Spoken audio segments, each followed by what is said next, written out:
So bubuksan po natin ang ating buong buwan sa araw na ito, mula ngayon hanggang sa katapusan ng buwan. Sa 4 na linggo, may kaugnayan po, the God's overruling sovereignty. Gaano ang kapangyarihan ng Diyos sa iyong pagkaunawa? Yan. Muna ay ating muna buksan ang ating isipan. Una, hindi nilalang ng Diyos ang tao gaya ng iniisip ng marami bilang robot. Okay? Man is not a robot. What it means? Yung para bang sinusian. Pagka wala ng battery ito, ba't na?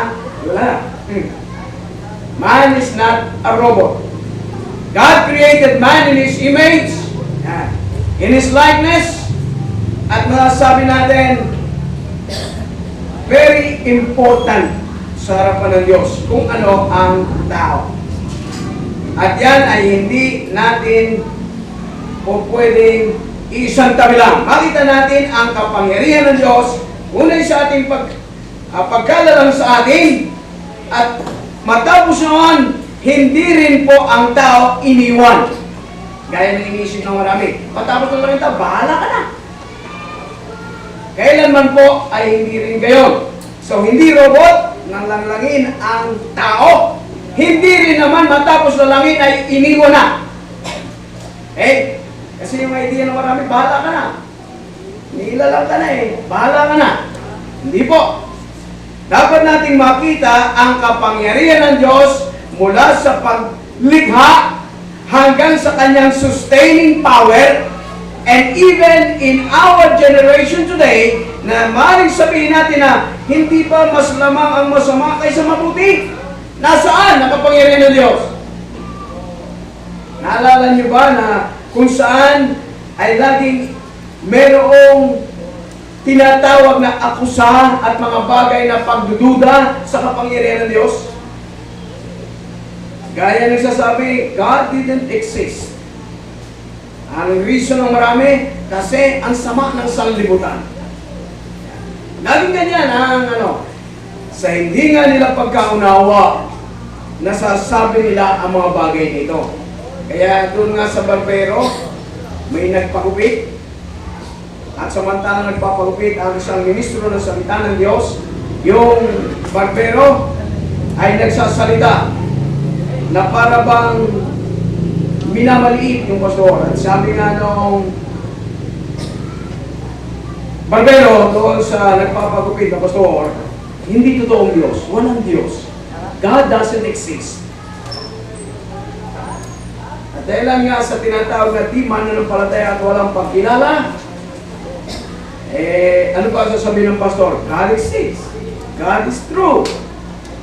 Yan lang. Paano ba sinasabi na? Matindi yung tinatawag na unbelief. Hanggang sa para bang hindi kayang tinagin yung barbero.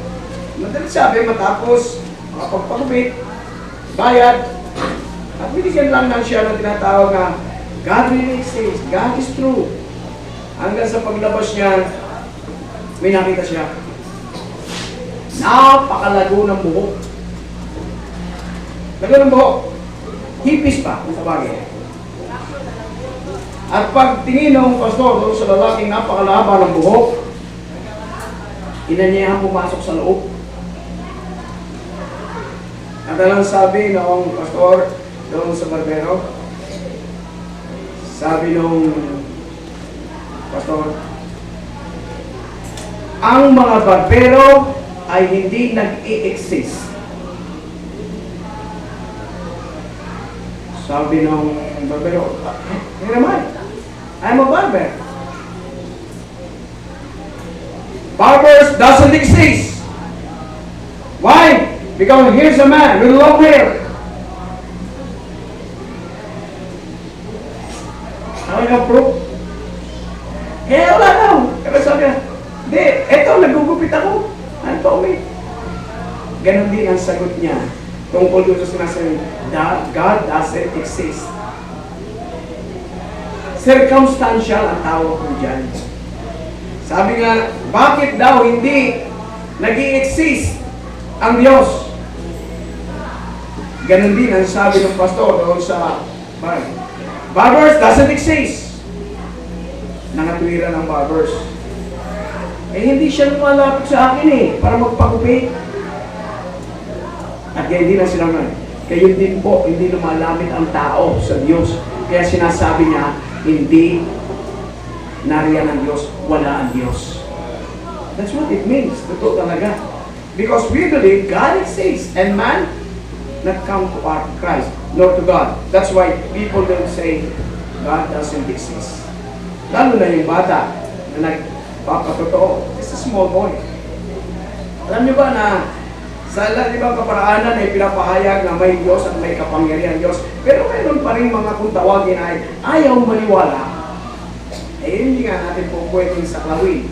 Pero ito nga, mula sa ating introduction, hindi nilalang ang Diyos, nilalang ng Diyos ang tao bilang robot. At hindi rin naman iniwan ng Diyos ang kanyang nilikha. Natandaan namin yan, pundasyon po yan. Kaya ngayong umaga, sisikapin natin sa loob ng 35 minutes ay kunin natin itong principle may kaugnayan dito sa Romans chapter 8. Dito sa verse 22 pa lamang ay pinasimulan yung salitang for we know. Okay? For we know. And then, hindi lamang sa verse 22 binigyan ang salitang for we know in verse 28 and we know. Okay? Ito ay appeal doon sa tinatawag nating kaunawaan. Ang taong wala sa pagkaunawa ay tunay nga hindi masasabi ang soberano ng Diyos. Tama ba ang gamitin yung salitang soberano? Sinarinig natin, ano? The sovereignty of God. Okay? Kasi wala naman talagang Tagalog po ng sovereignty. Kasi hindi ko pa hinalukay kung ano ang meaning ng sovereignty. Pero ang sovereignty sa ating kamalayan, pinakamakapangyarihan. Yan po yun. No, yun ang Tagalog. Makapangyarihan at pinaka, the sovereign nga. Kaya nga, nakakahigit kaysa anumang bagay. Okay, ang pagkasoberano ng Diyos, yan ang pinaunawaan na natin kataga, ay gamitin na rin natin. The overruling sovereignty begins with the solemn affirmative, and that is, and we know, expresses the knowledge of faith and practice. How do we know? We know of God's overruling sovereignty by the testimony of the Scripture. We know by the testimony of the Holy Spirit. We know by the testimony of prayer when God speaks to our life. We know by the testimony of the faithful, those who are in the New and Old Testament. And we know by the reflections of our past life.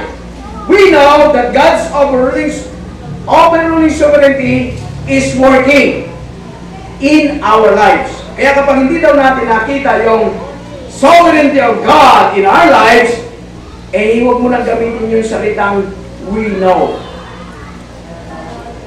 Okay? Yung salitang we know, it speaks of you know. Kaya sabi nga ni Manny Pacquiao,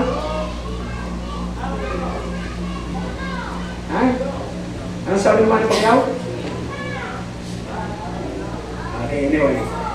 Huwag na natin gamitin. Okay, so, here it is. And we know. Batid, alam. Kaya nga ito, pag pumasok daw po ang salitang pananampalataya, gaya na sinasabi sa atin, nalalaman. 1 John chapter 5 verse 13, nasulat ang Banal na Kasulatan upang ating maalaman. Okay? Na mayroong buhay na walang hanggan. Okay. Some contradiction in what we call line of studies ay yung sinatawag nating Arminian and Calvinist. Ba? Pag sinabing Arminian, yung lehitimong Arminius ay nawawalang kaligtasan. Yung isa naman, hindi nawawalang kaligtasan. Kaya pagka tinatawag natin go deeper sila doon sa dalawang personalidad na ito, eh meron silang kulang.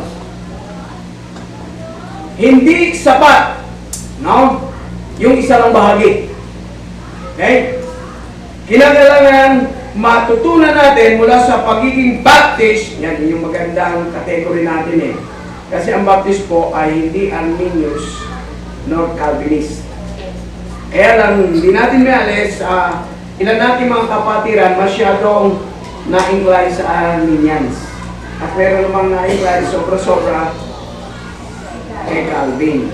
Kaya lang, tayo po ay Baptist, hindi po tayo Arminians nor Calvinist. Kaya lang hindi natin maiwasan talaga na nasa line of study, meron tayong dapat tinatayuan. At yun nga yung sinasabi natin, we believe what the Bible says. Okay? Kaya nga tayo ay sola scriptura. Kung ano ang salita ng Diyos. Kaya dito, ang appeal sa atin, we know God rules and overrules and causes everything to come out right for His children. Ngayon, ang nais kong dalahin sa inyo, specific verse, ay isa lang. Para hindi tayo masyadong mahaba ang talakay. Just verse 28. Ano ang inyong pagkaalam sa verse 28? Malibit po ay ginagamit ito. And most, they use it just in favor of their finite mind. Laging ginagamit po ito. Tanungin lang natin, talaga ba ang lahat ng mga bagay ay sa ikabubuti? Talaga bang sa mabuti ang lahat ng mga bagay? Tandaan po natin, mula dito sa verse 28 ay ating munang kunin ang konteksto.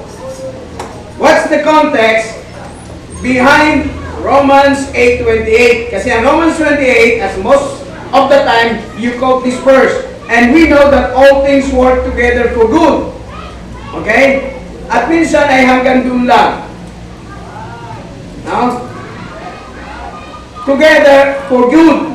Pero hindi po, kunin natin ang konteksto. Kung ating kukunin po ang konteksto ng Romans chapter 8, meron po dito sa verse 18, sufferings of this present time. So there is sufferings, there is pain. Okay? May mga hirap, may mga sakit, at may mga bagay na hindi maganda. Eh, paano sinasabi natin all together is work for good? Ay, meron hindi maganda. Ano nga ba talaga itong Romans 8:28 para makuha natin? Upang magkaroon tayo ng, kung tawagin ay pananayuan. Because dito po nakalarawan yung the sovereignty of God. Okay. Through illustration, gagamitin po natin upang makita natin. So there is suffering, there is what we call pain. Pero bakit sinatawag na, and we know that all things work together for good. Even though there is suffering, there is pain. Kasi po, ang key word here ay ito.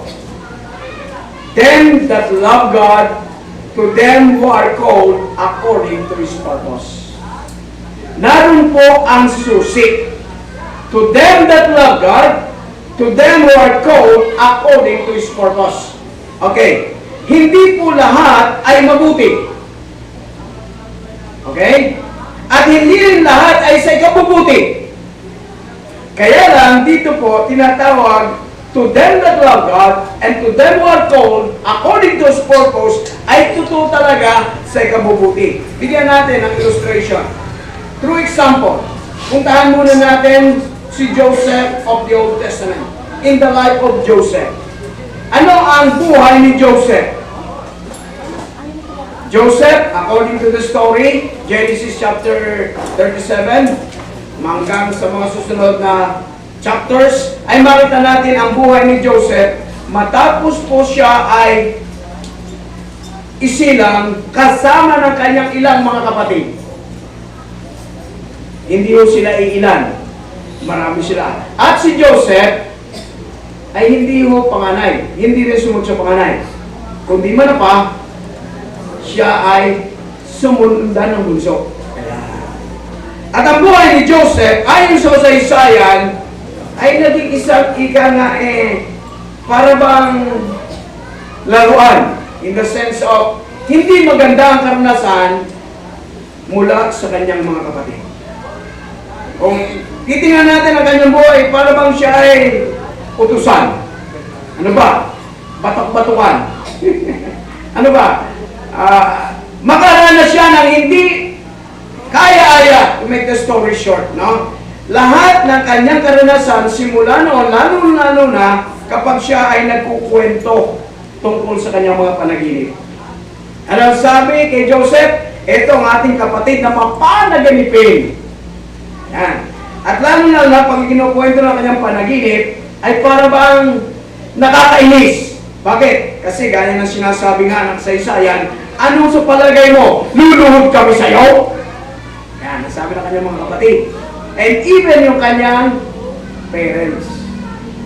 No? Sa madaling sabi, si Joseph ay may karanasan na kinainisan at naging tampulan na kung saan hanggang siya ay ihulog sa balon ng kanyang mga kapatid. Ngayon, okay ba doon sa balon? Kunti na lang, walang tubig para siya malunod.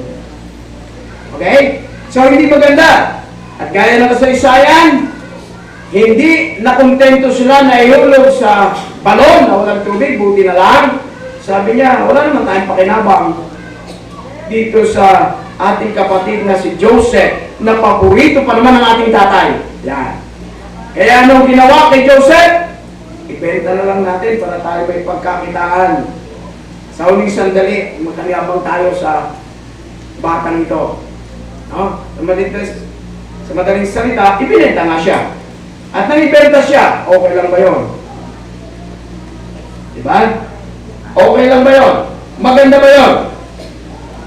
Hindi po maganda yun. Diba? Pangit. Doon pa sa lugar at dako ng kanyang pinagsalahan, okay lang ba siya bilang alipin? Hindi rin po. Walang maganda kung ilalagay natin. Walang maganda na kung ilalagay natin sa aspeto, paano magiging maganda yan? Everything working for good. Ano ba talaga? Hindi maganda. Pero totoo, God is sovereign.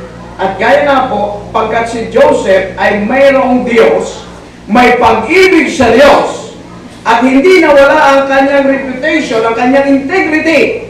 Ito yung sinasabi, and according to God's purpose. Anong purpose ng Diyos?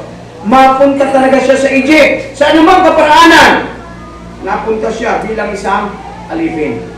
At dito makikita natin na sa kabila na ang treatment ng kanyang mga kapatid at walang nilayo ng kanyang mga kapatid kundi kasamaan labang sa kanya. Pero sa pagkasovereign ng Diyos, yung lahat na inisip na masama ng kanyang mga kapatid, ano ang turnover nun? Napakaganda. That's what it means. God is sovereign. Napakaganda ng layo ng Diyos. Pero kung titingnan natin, pangit lahat ang ginawa kay Joseph. Pero kung naman, kapatid nila, ibebenta nila. No? Ito nga eh. Yung kasuotang napakaganda na ibigay ng kanyang ama, anong ginawa? Aba, ibinabad sa dugo ng pagpatay ng hayop para ipagpalagay na si Joseph ay nilapa.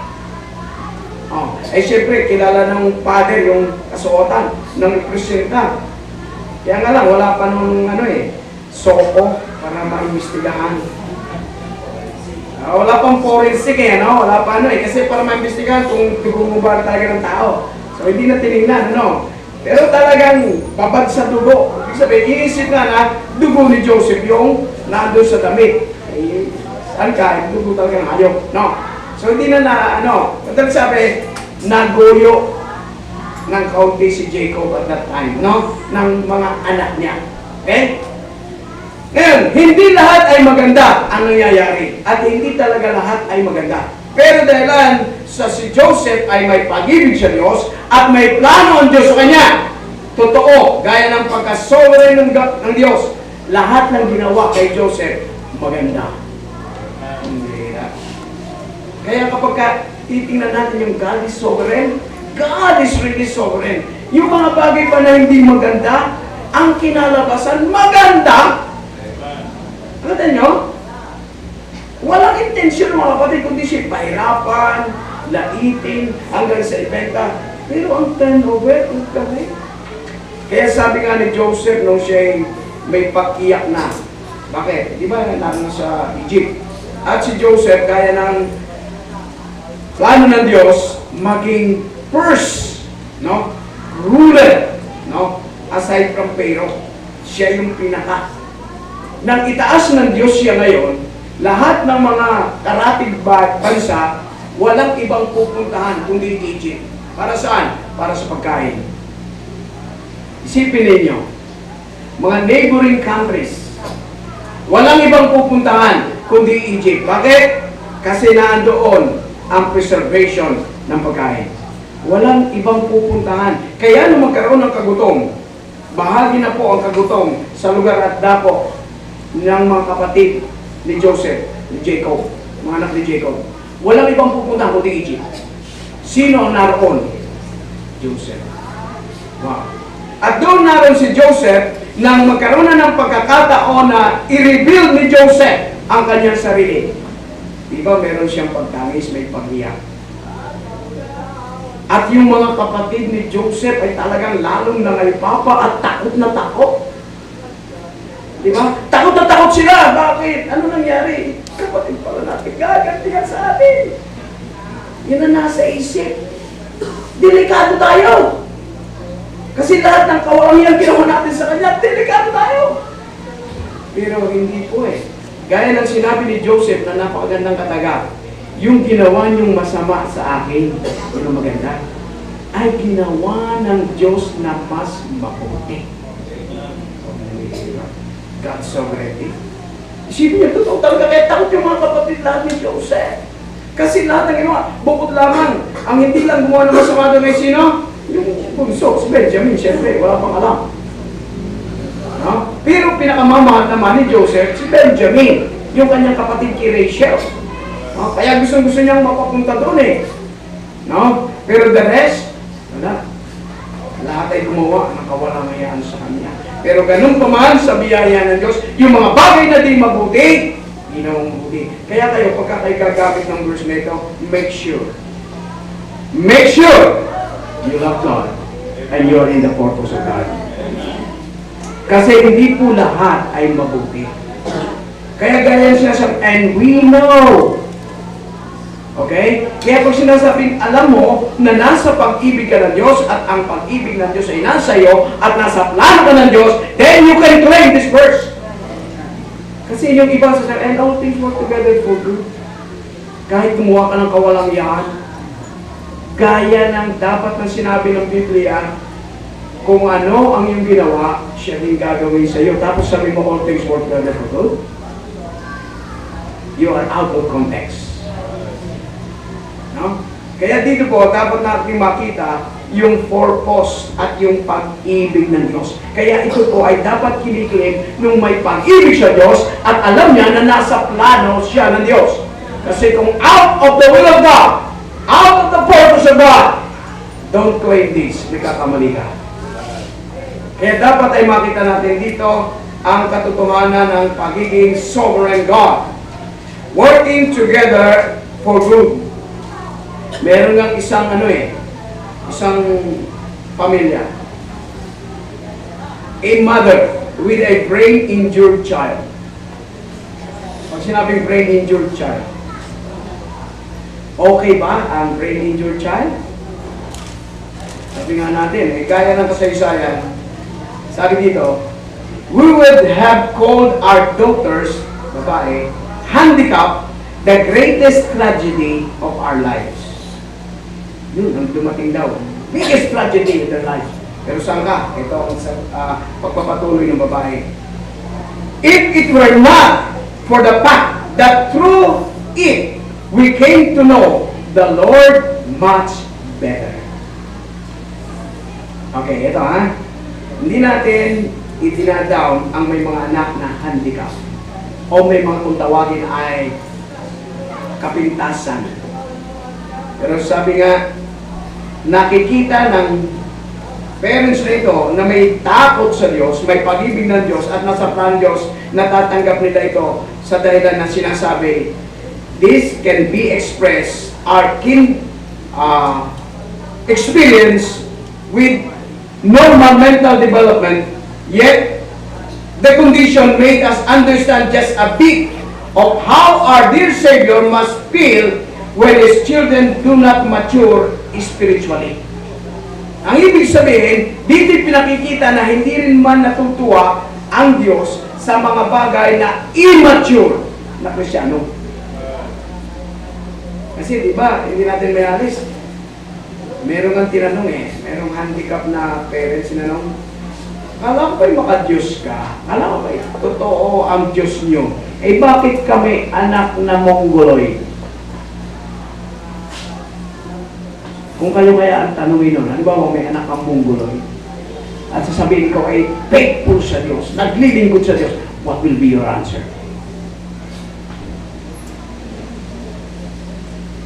Let's face the reality. Everything is good. Working together for good. Eh kung may anak kang Mongoloid, meron kang handicap, ano magiging sagot mo? Ano yung sagot ng isang parents regarding that? I praise and thank God. God gave it to me. Because if it is given to you, you will hate God. Ganda, di ba? Kaya sabi niya, I praise and thank God. God gave it to me. Kasi kung ibinigay sa iyo, mamumuhay ka sa Diyos. Di ba? Kasi po, positively. Bakit? Alam niya ang pinagkaloob ng Diyos. Kaya totoo, hindi natin pwedeng matawaran yung pagtangkilik, pag-aaruga na kahit may kapansanan, huwag lang bunga ng kasalanan. Kaya ibang bagay na po yun.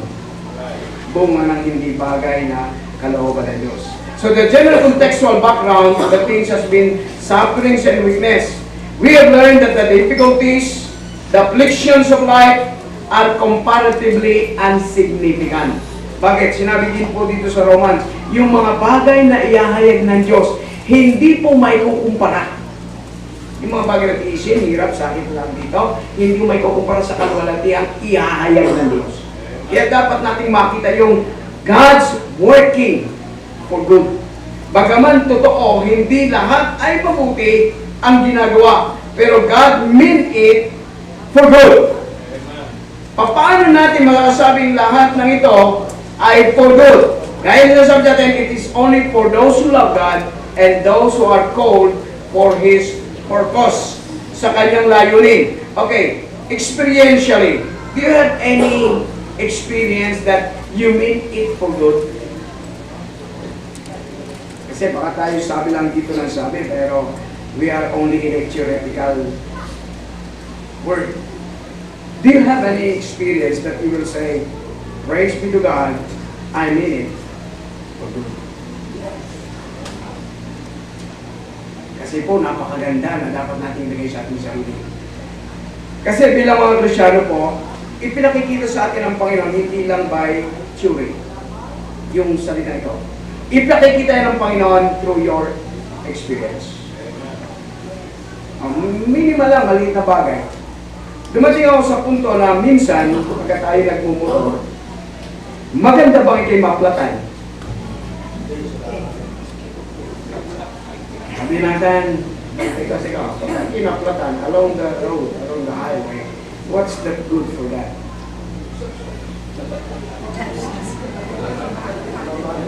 Tapos yung i-flat sa iyo, lampasan pa doon sa interior. What's good for that? Diba natin? Iisipin mo dyan, ako, abala. Gastos. Hirap. Diba? Pero I praise and thank God. Mahirap tanggapin, pero totoo, naranasan ko yan minsan. Ako'y nagbiyahe, at ang akin pa namang kalmado, o kayang gulong, o kayang ano, ayos natin. Ibig sabihin, running condition, mahusay. At sabi nga natin, pero yun na nga, overconfidence. Hanggang sa dumating ako sa paglalakbay, somewhere na ako sa Santo Tomas. Ayun. At alam nyo kung saan ako inihinto? Almost, siguro mga 3 hakbang lang, vulcanizing. But the problem is this. Sarado magkana siya.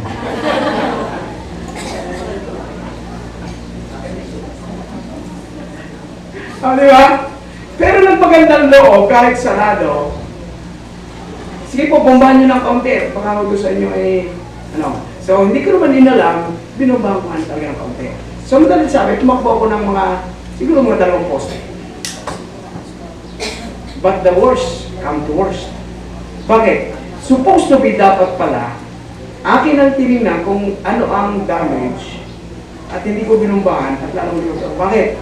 Pagkat nung pumunta na nga at namalaman ko, ang haba talaga nung aking bombahan lalong naging damage pagkat nagtago siya na doon sa kabila yung napakahabang sira po talaga.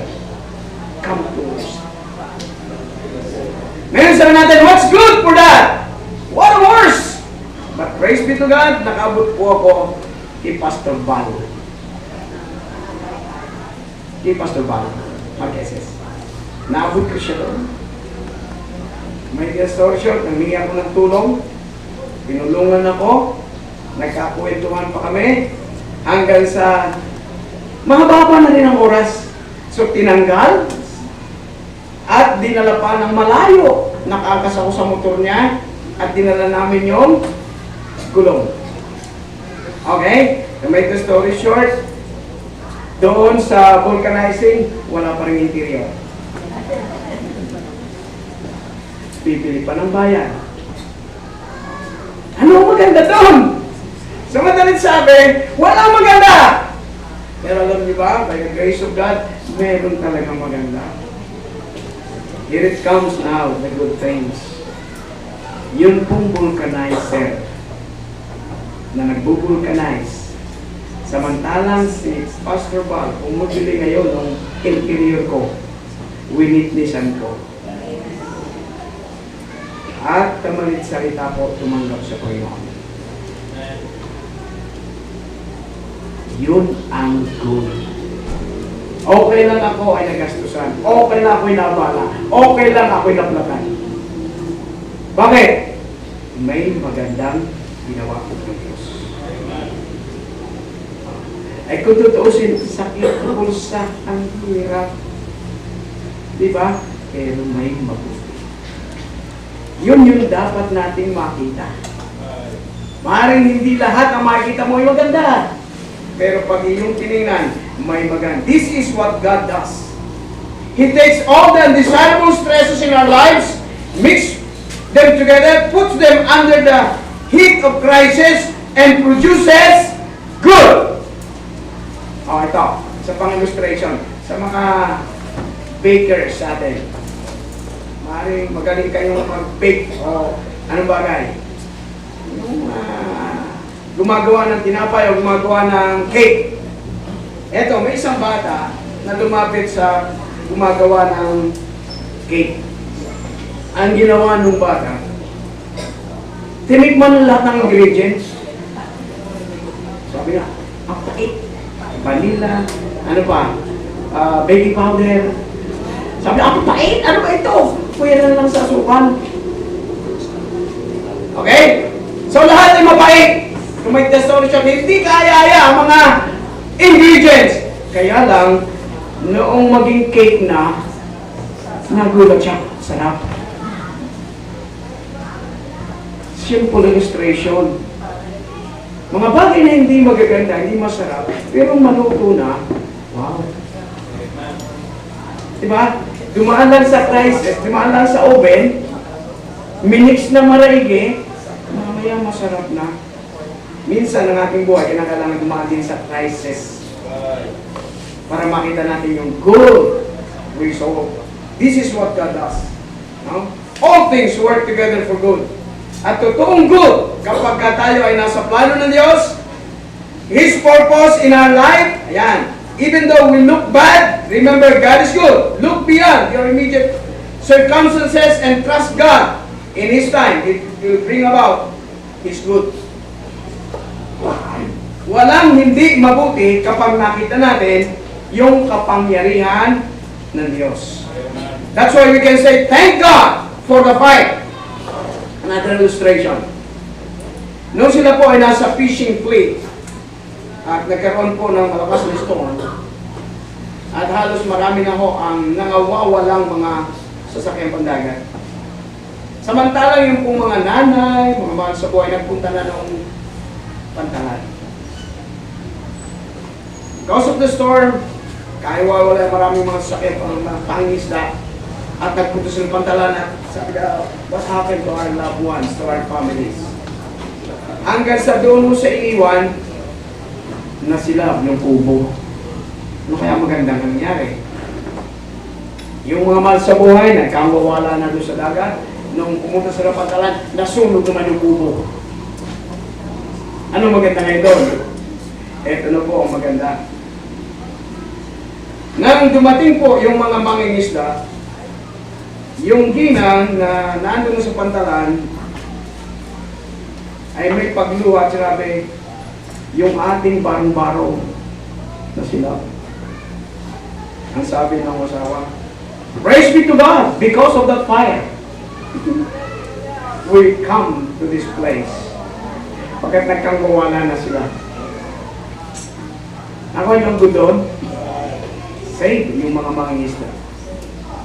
Kailangan lang masunog yung barong-barong. There's something good. Ito po tinatawag na the sovereignty of God. God causes many high place to open the right place. Na kung saan poverty, reproach, persecution, loss of property, reputation, and even life, all things may happen to him, may happen to us, all these things, and it will be turned to good if we will acknowledge God's sovereignty. Ito, closing natin. Alam niyo po ba na inalis ng tao ang batas ng Diyos at pinalitan ang batas ng tao? At iniisip ng tao na mabuti yung ginawa ng batas ng tao kaysa batas ng Diyos? Ito po yun. Before we pray. Yun pong death penalty ay batas ng Diyos. Inalis po yan ng tao. At sabi natin, good sa tingin ng tao. Batas yan. Bakit? Batas yan ng Diyos. Ngayon po, ibabalik yung batas na yan. Yes. Takot ng tao. At ayaw ng tao. Kaya nyo? Ngayon, nagtanong, bakit natatakot ng tao?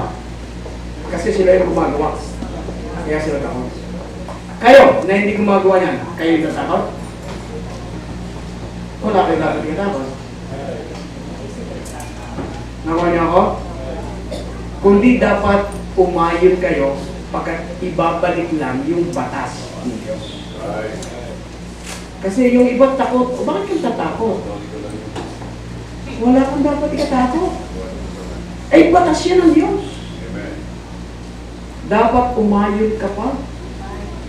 Ay, yung iba, dahil sa hindi malaman ko lang pananampalataya niya eh. Kaya dapat makita mo yung sovereign God. Wala kang dapat ikatakot. Ibigabalik lang, batas yan ng Diyos. Hindi yung batas ng tao. Yung batas ng tao, yun nga yung nag-aalis sa batas ng Diyos. Tapos matatakot ka. Mali yata. Kaya dapat makita natin the sovereignty of God. Ang pagka-sovereign ng Diyos, dapat mo makita at ayunan mo at magala ka. Kaya kapag kayo nasa pag-ibig ng Diyos, ang Diyos ay pag-ibig at ang pag-ibig mo sa Diyos, gaya ng tanda natin, we love Him because He first loved us. Hindi ikaw ang unang umibig sa Diyos, ang Diyos. Kaya ngayon makakaibig ka. Kaya nga doon sa plano ng Diyos, pwede mong i-claim ang Romans 8:28 kung nasa iyo pag-ibig ng Diyos at nasa plano ka ng Diyos. Yan, pwede mong sabihin. Pero yung lahat ng nangyayari, hindi good. But it will be turned to good if you love God and you are called to His purpose. Tayo po manalangin. Panginoon, salamat po sa inyo at sa inyo.